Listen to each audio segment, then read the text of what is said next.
I mean, while some of us may be in a position and can look at how we can create a national luxury brand, I believe the stage at which our industry is in India today is that first we need to develop a great strategy without thinking of just a luxury brand. We need to think of ourselves as purveyors of luxury and not going to the brand route as such.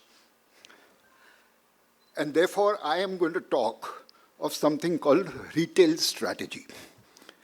I am sorry, but we are having some challenges, and I'm not able to connect my laptop, so you may not be able to see any of the screens. Listen to me, I'll try to be as clear as possible.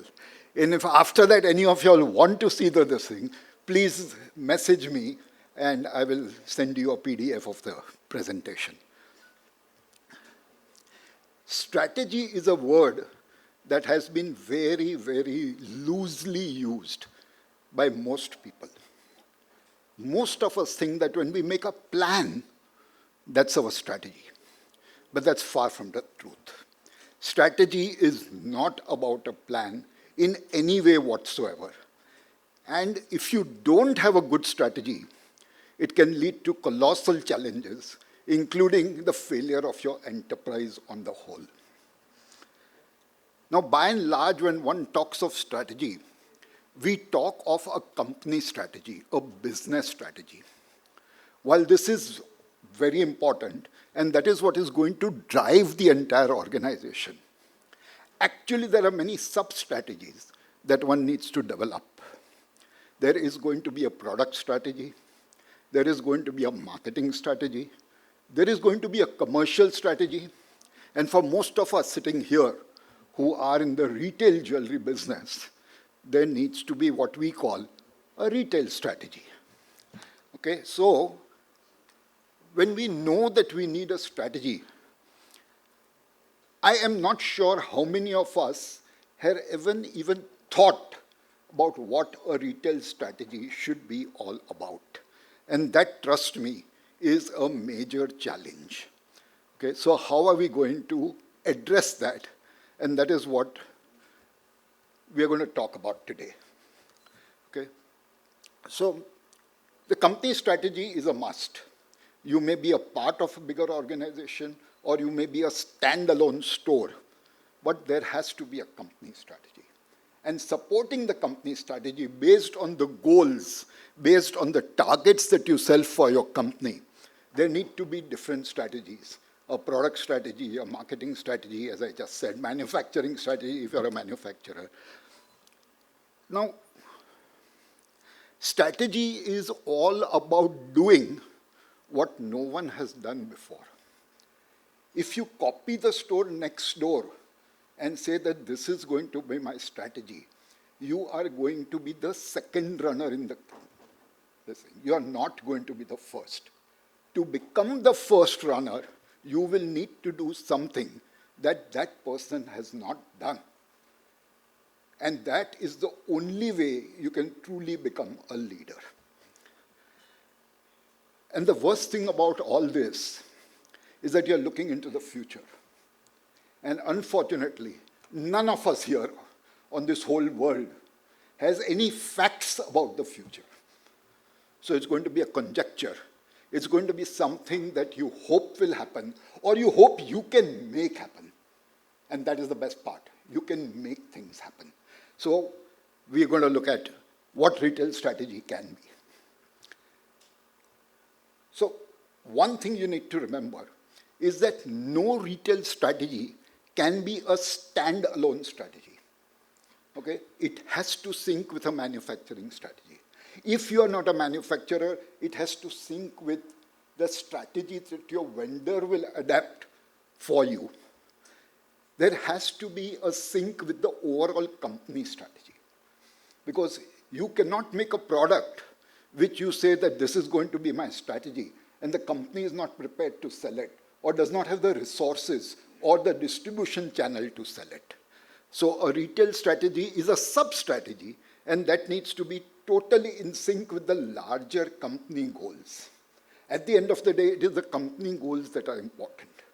It is that is going to make you stay in the business and flourish. And after all, we are all in a business, and the function of a business, the business of a business is to make money. We are not a charity. And therefore, if my company goal is not matched, and if it is not fulfilled, are we going to make the money that we need to? No. Then that whole strategy is no good. Okay? So, sorry. Okay. As retailers, we are today in the best position to build a retail strategy. Though I am of the opinion that our entire industry as a whole needs to develop a retail strategy. As somebody mentioned while the previous session was going on, we talk of discounts, we talk of, that's not going to help you. I am of the opinion that we are already not taking all our costs into consideration. And that is why we are always complaining about the margins. How many of us, when we talk of a product cost, do we take a design cost into consideration? How many of us take into consideration the fact that out of 100 designs you make, you might finally end up selling only 15 or 20, or if you're very lucky, 50. But these costs are there. And then when you don't have these costs, you will cut corners. You will cut corners by way of quality, you will cut corners by way of service, you will cut corners in so many different ways. And that's not going to help you one bit. Okay. So, creating the right experience for our clients is our primary goal. You are in the business of selling luxury. You need to treat your customers, and you need to behave and have an atmosphere that is truly luxurious. So now let us look at some of the steps that we can do. To begin with, I'm asking all of you sitting here, how many of y'all have done a market research of what is going to sell in 2025? Now, I'm sure none of us have done it. Okay, if you do not know what is going to sell in 2025, remember one thing. Although we are purveyors of luxury, we are not creators of trends by any stretch of imagination. But at the same time, anybody who is using a piece of jewelry wants it to match with the clothes that they're going to wear. The shoes match with the clothes that they're going to wear. Everything is synchronized. Now, if you do not know the trends, if you do not know the colors that fashion is going to promote this year, how are you going to create jewelry that is going to complement what that lady is wearing and what she wishes to match it with? It may be matching, it may be contrast, but there is a style factor involved. And we, as jewelers today, have ignored that particular fact. And let me tell you something, this is not really a part of the strategy, but because we have ignored the fact, we have never bothered to create a summer collection or a winter collection or a spring collection. And therefore, you do not do anything that will get the customer into your shop 3 times a year. Is that a retail strategy that we want to work with? I don't think so. And the second thing, you need to identify your target audience. For me, this has been a big question of debate, especially during the last week. I have been talking to one of the customers that I consult with, not here in the US. And we got around to this very thing about why should I change my product composition. I said, who's the lady who's coming in to buy today? So he said, maybe 50 years old. I said, who was the lady who was coming to buy from you 20 years back? Saying 50 years old. I said, why has that lady changed? How long is your current customer going to buy from you? So if today you don't start attracting the younger generation of buyers, what is going to happen to your business 20 years down the line? I'm sure none of us have thought of this. And I'm sure none of us have even bothered to give it some amount of thought in what will be required. It's not only the service aspect. Today, you're not only working with the millennials, you're not only working with the Gen Z. Today, you're going to be working with a generation that is going to outlive and be much cleverer than both these generations. Do you know which generation that is? That's the generation AI. Today, everything is about AI.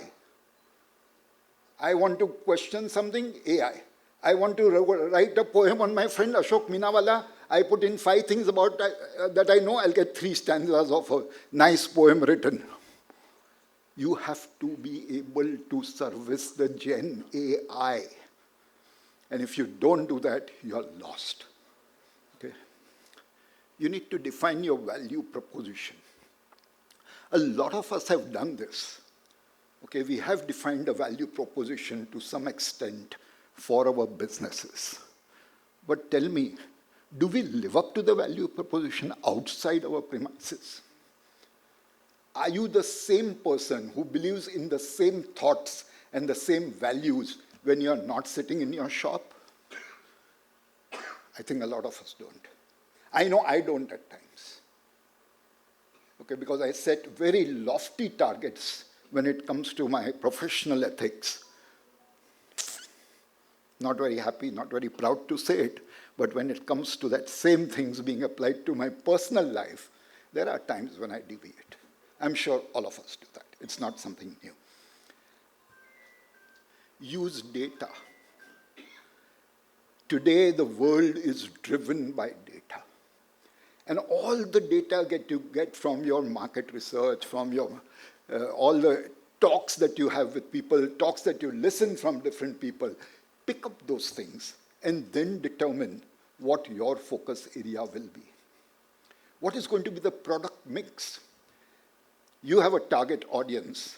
You have the millennials, you have the Gen Z, and you have the Gen AI. Do you think the same product is going to sell across all of them? No. Do you have product for the Gen Z in your shop? Probably not. You're still selling the same old things that that person's grandfather and grandmother used to come and buy from you. How do you expect that person to come into your shop and take out his wallet and lighten it? Now, our aim has to be to lighten the wallet at the end of the day. So you need to have a good products mix and you need to have great merchandising. Even within that generation, they want things right from starting from maybe 10,000 rupees going up to 10 lakhs of rupees. There has to be a merchandise. And you need to do these things. If you want to be successful in your retail business, it's not going to happen by putting a full-page ad in the paper. Trust me.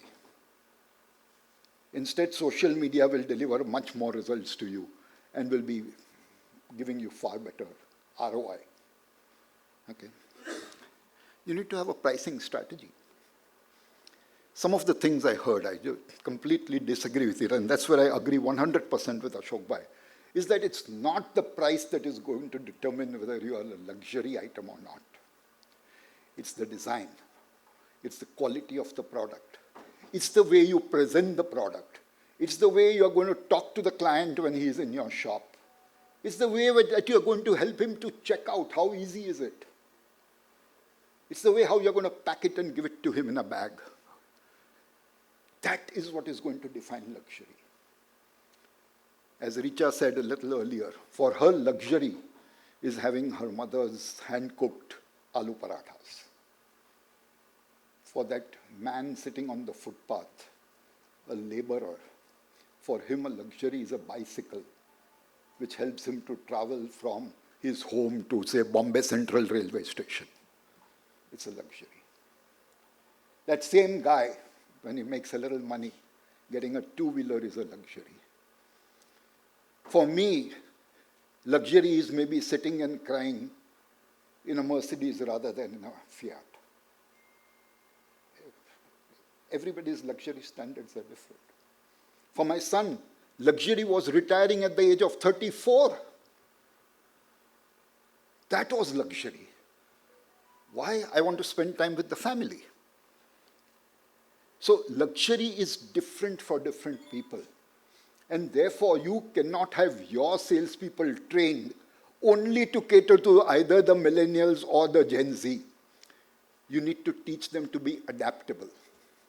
You need them to teach them how to recognize what the customer is all about and then behave accordingly. A lot of times I see the salespeople hovering around you at all times. Okay? While some people call it that they're being attentive to the customer, I feel very creepy about it, and I want to run out of the store. I know what I'm looking for. If I need help, I'll ask you. But then when I come and pick up something and say, no, madam, this is too small for you, are you telling me I'm fat? Is my neck so big that that single line necklace is too small for me? No, don't do that. Teach your salesmen to be inconspicuously attentive.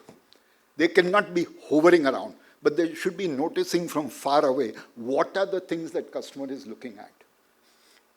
At any counter, did she take a step forward and then come back again to look at something? Then when she asks you for help, go and pick up those pieces. Go and pick up that and tell her, okay, this is what it is about. Give them a story behind the piece. We have one guy who, from a salesman, turned a storyteller. Because every salesman has to tell stories. It's just that he changed his profession from a salesman to a storyteller. So you need to be able to do that. You need to have an unwavering focus on your customer.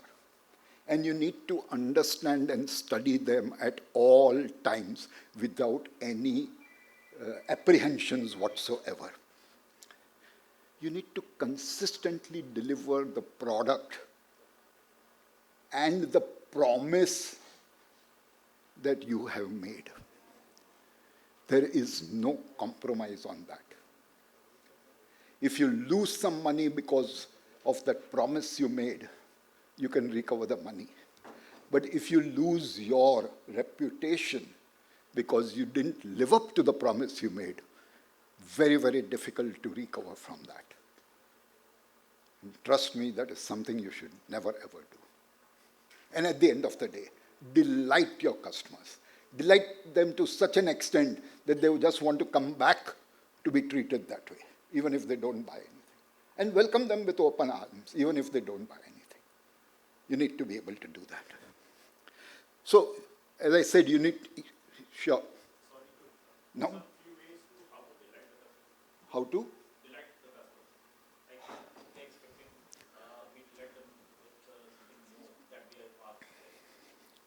So, can I answer this at the end? Because some of the things which will be covered in this thing.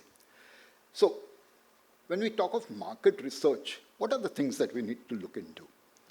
Look into what is the status of the market today. I have been awake for 2 nights because I consult only with the American clients. I have just one client in India. Okay? Now, look at the status of their market today. Within the last 48 hours, that one guy with the Sunara Bal and whatever has turned their market upside down. I mean, imagine charging 30% duty, 33% to be more accurate, on jewelry, or 26% on loose diamonds.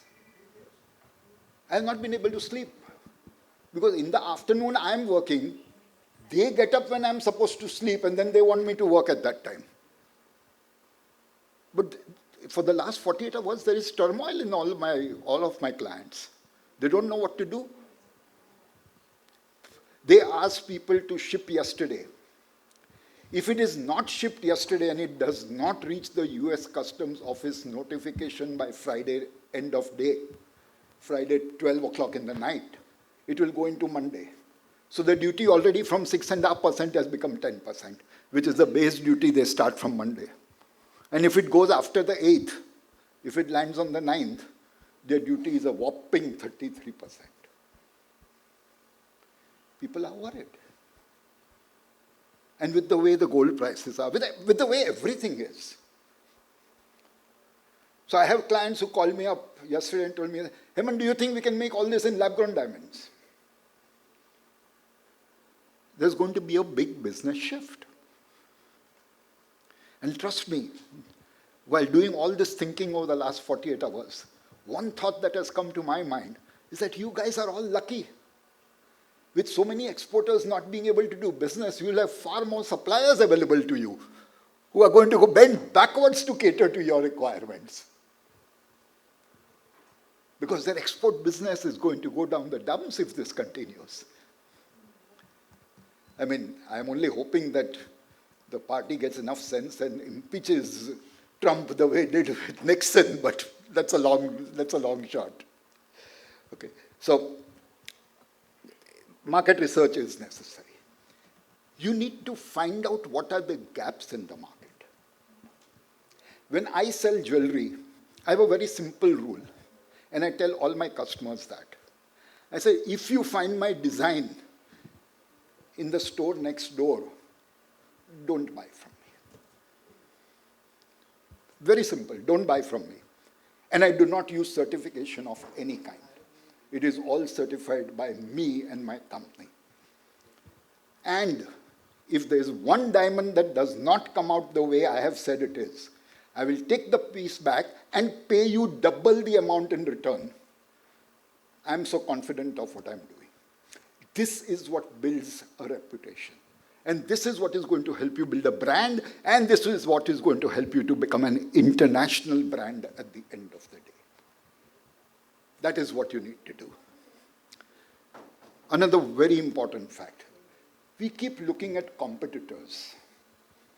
But you don't need to look at competitors alone. You need to look at the comparators. As somebody said, today people spend most on food and beverages. But there are far more things that cost a lot more, maybe more than jewelry, but people spend on it, but not on jewelry. And of course, the Louis Vuitton. Let's not talk about the last year.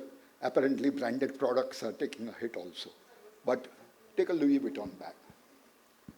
Costs far more than a piece of jewelry. But people will stand in a queue overnight to make sure that they get a bag in the morning. You need to look at the comparators. Who are your comparators? Holidays, other luxury items, watches, luxury cars. I mean, think of it. I go and buy a luxury car, say worth about 100 lakhs of rupees. The minute I walk or drive the car out of the showroom and I want to sell it, you know what's the value? It's about 70 to 80 lakhs of rupees.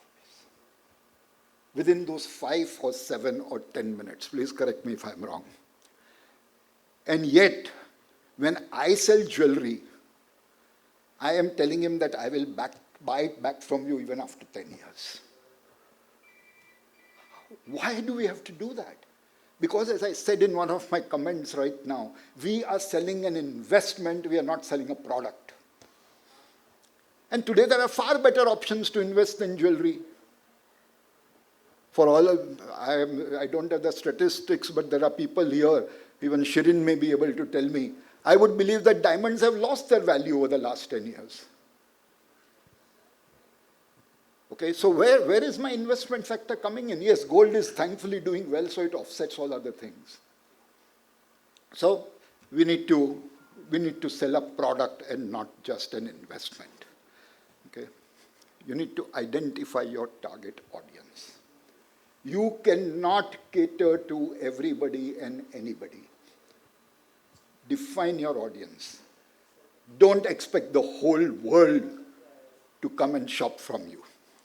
Okay, that each audience, you have to understand them, you have to define their choices, you have to see what they need, what are the things that they look for. The Gen Z wants ethical sourcing, the Gen Z wants fair craftsmanship. Connect with them. And when you want to market a product, I hear all the time people talking of influencers. Actually, you know whom you need to connect with? You need to connect with cultural taste makers. Make good jewelry a part of the culture. No influencer will be able to deliver that the way you build that culture for yourself. And therefore use social media not just to showcase your product, but to create a tribe. You create a community that is going to believe in what you are offering to the world. Data usage, I think we spoke of. I don't really need to delve into it because it can be a vast topic. Pricing strategy, as we said, and as I said, we need to correct our pricing strategy. Invariably, we will go and buy from a shop in the US also. But for that same product, we will want to pay 1/3 in India.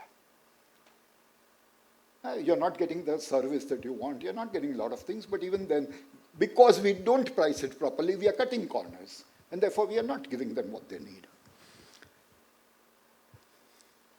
Online and offline. While this is a topic of debate I've had with many Indian jewelers also, I am of the firm belief that even if you do not want to sell online, have a very robust and beautiful and useful website. Today's generation shops by what we call SOBO. Shop online, buy offline.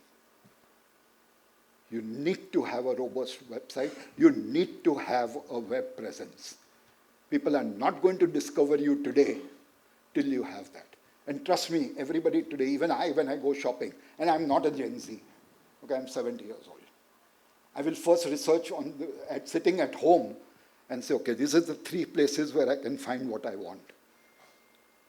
And then based on Google reviews and whatever else, I will decide, okay, I'll go to this shop first. If I can't find it there, I'll go to this shop. If I can't find it there, I'll go to the 3rd shop.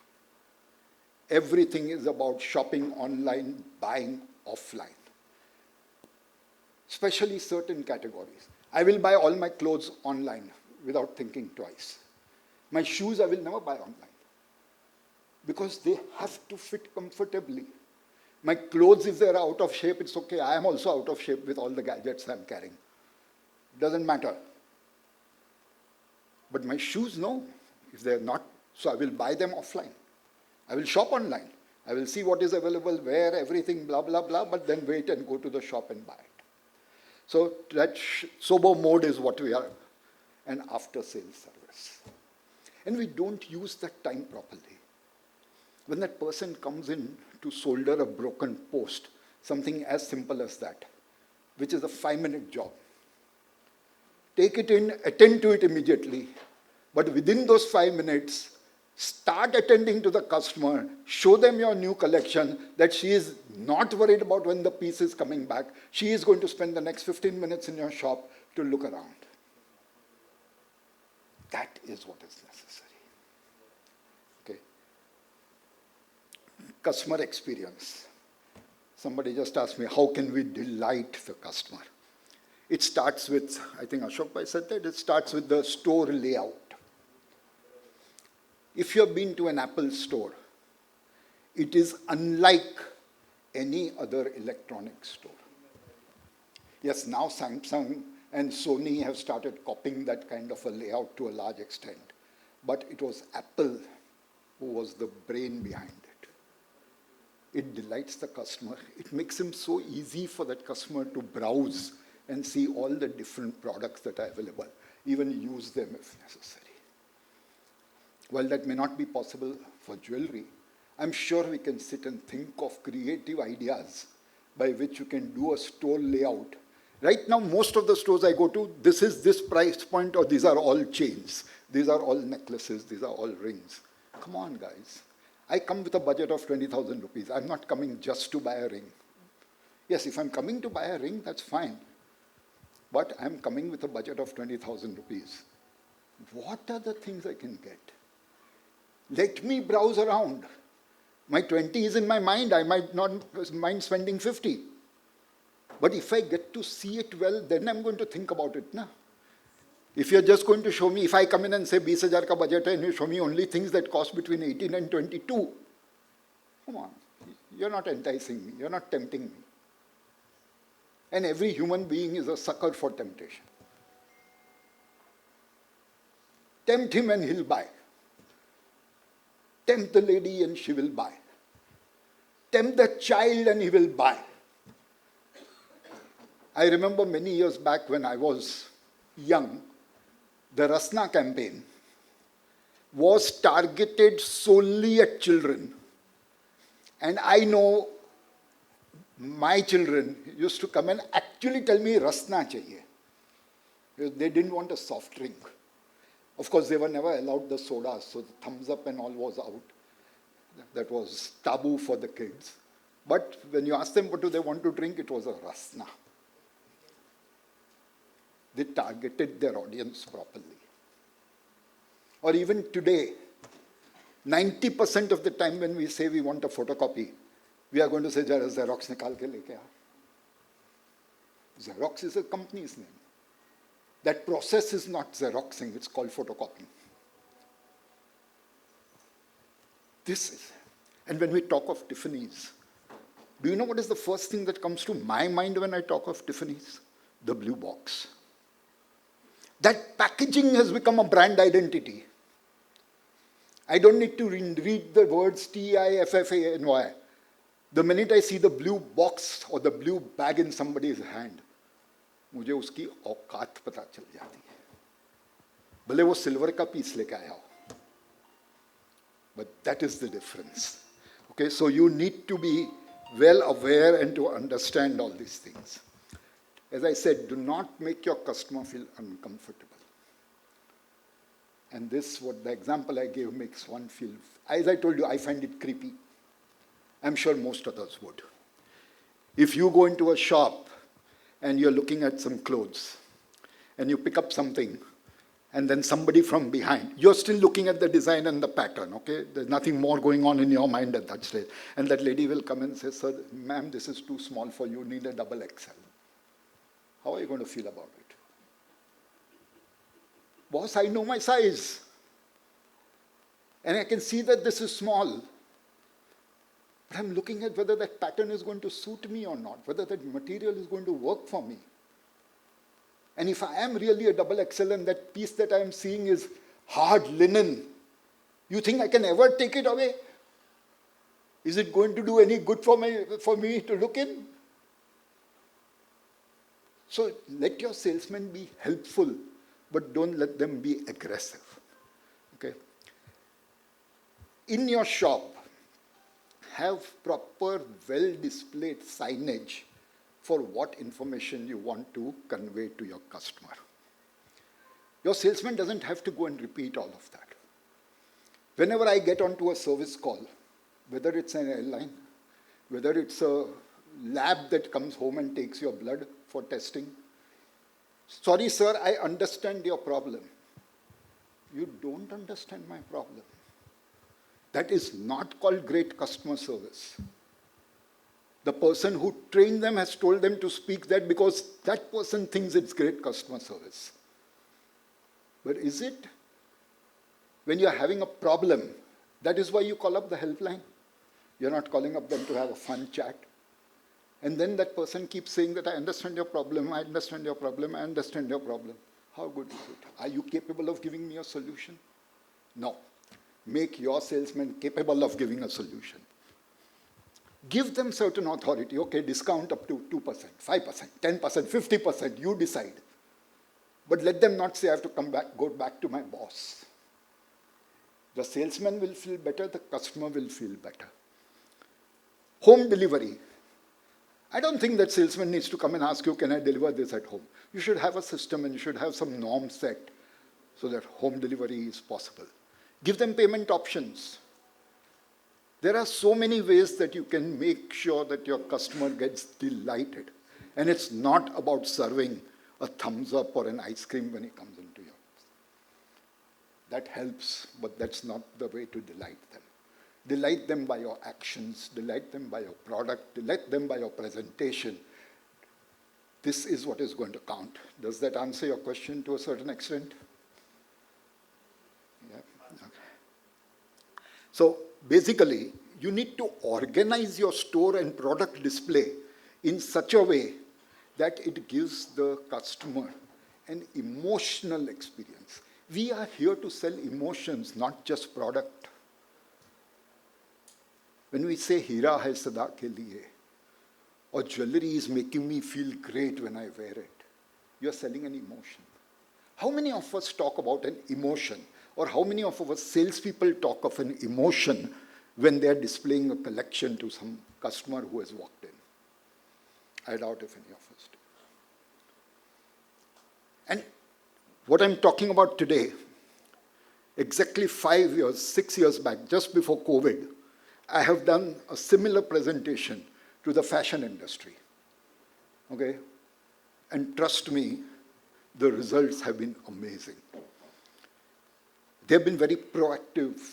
In fact, Ashok Bhai, an idea for you.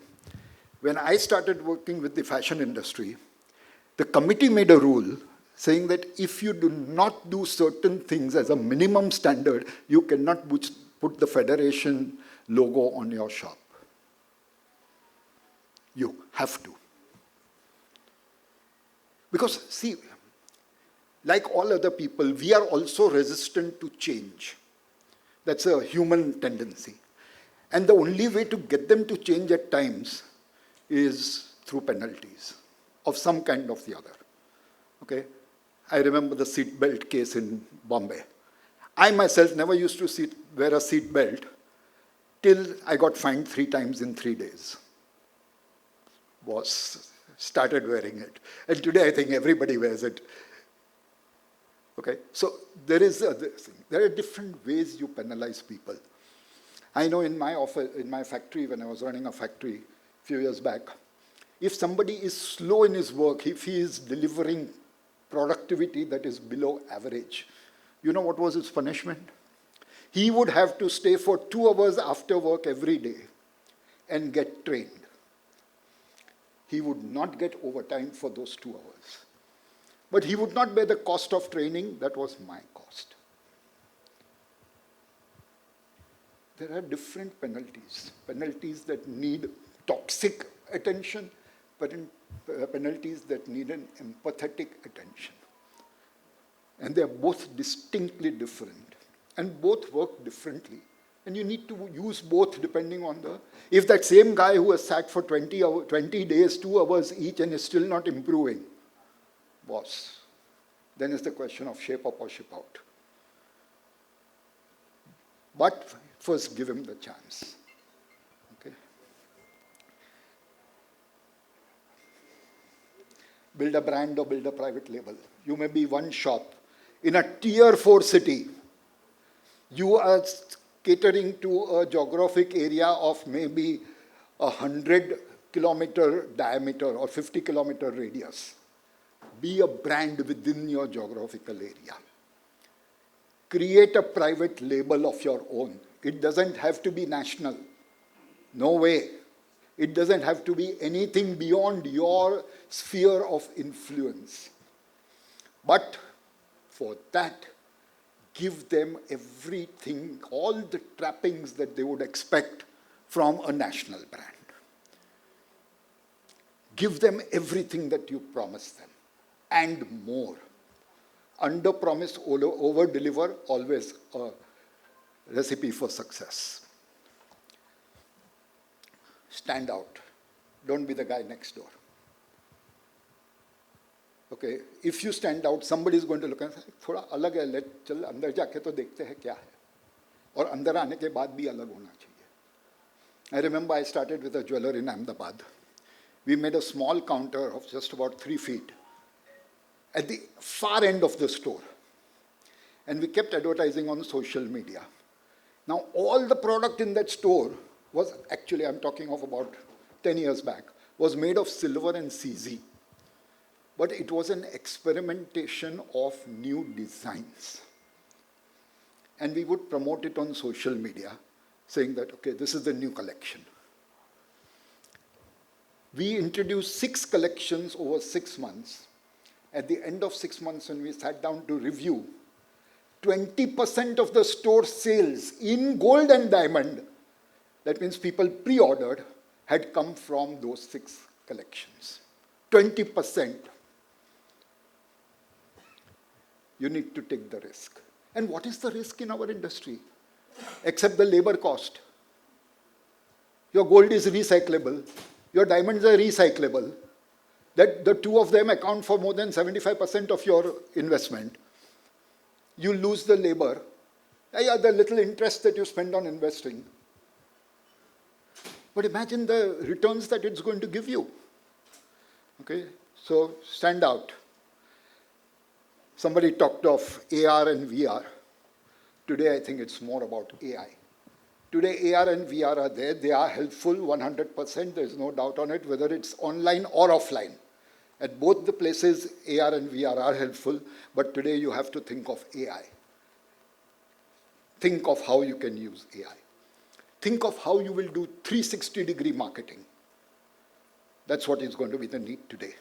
And as I said, try and cater to those guys who are the sobo people. Shop offline, buy online. Okay? So, use social media to the fullest. And trust me, I don't have a big social media footprint, but I run a podcast channel called Thought Shots. Okay? And it's done wonders for me. I still I don't promote Thought Shots actively except on LinkedIn, and I have my YouTube channel and my Spotify channel. But I have started doing these kind of talks every week. Every week. And that's not from my industry, so I don't have to do it for no cost. They pay me to do it. I would never expect that from this industry because this is where I gained a lot of things. Okay? So this is what I think you should be doing. Remember one thing. A well-planned and thought-of retail strategy will increase your sales. It will increase your profit. It will help you get a far better company valuation, and it will give you sustained growth all through. So there's no two thoughts about it. You need to develop a good retail strategy. You may not be able to do it yourself. Take the help from friends, take the help from consultants, take the help from wherever whatever category, whatever stage you need it, but please go ahead and do it. That's the only way. But bottom line, this is the last statement I'm making. The best business strategy is a satisfied customer. That's it. Anybody has any questions, please?